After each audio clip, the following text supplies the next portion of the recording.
अरंबोल beach हे गोव्यातील उत्तर गोवा या परिसरात येते। या समुद्र किनाऱ्याला स्थानिक हर्मल बीच असेही म्हणतात। हे बीच गोव्याच्या एका बाजूला मुख्य शहरांपासून थोडे दूर असल्यामुळे येथे भारतीय पर्यटक कमी आकर्षिले जातात। किंबहुना अपुऱ्या माहितीमुळे भारतीय पर्यटक वाघा आणि कलंगूट यासारख्या बीचवर गर्दी करतात, त्यामुळे हे बीच काहीसे कमी गर्दी आणि शांततापूर्ण आहे। अशा शांततापूर्ण वातावरणात विदेशी पर्यटक आकर्षिले जातात। जगातील सर्व देशातून विदेशी पर्यटक गोवामध्ये येतात। त्यापैकी बरेचसे विदेशी पर्यटक हे हर्मल येथे राहणे पसंत करतात। येथे येणाऱ्या विदेशी पर्यटकांना त्यांच्या आवडीनुसार राहण्याची सोय, बीचवर लाकडी बैठकीद्वारे सूर्यप्रकाशात तासनतास बसण्याची सोय करण्यात आली आहे। तसेच काही जीवनावश्यक वस्तूंची दुकाने रात्रभर सुरू ठेवली जातात।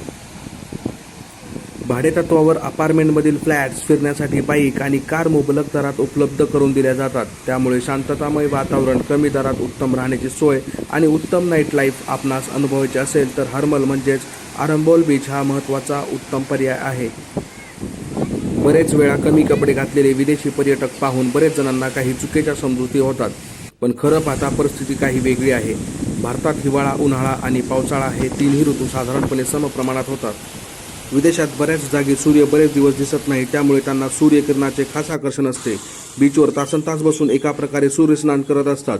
यातील बरेचशी मंडळी आपल्यासारखेच मध्यमवर्गीय असतात, पण त्यांच्या चलन आणि भारतीय रुपये यामधील फरकामुळे त्यांना भारतामध्ये वास्तव्य थोडे स्वस्त या कारणास्तव विदेशी पर्यटक भारतात जास्तीत जास्त आकर्षिले जातात। त्यामुळे आपण आपला अतिथी देवो भव या भावाने त्यांचे स्वागत केले।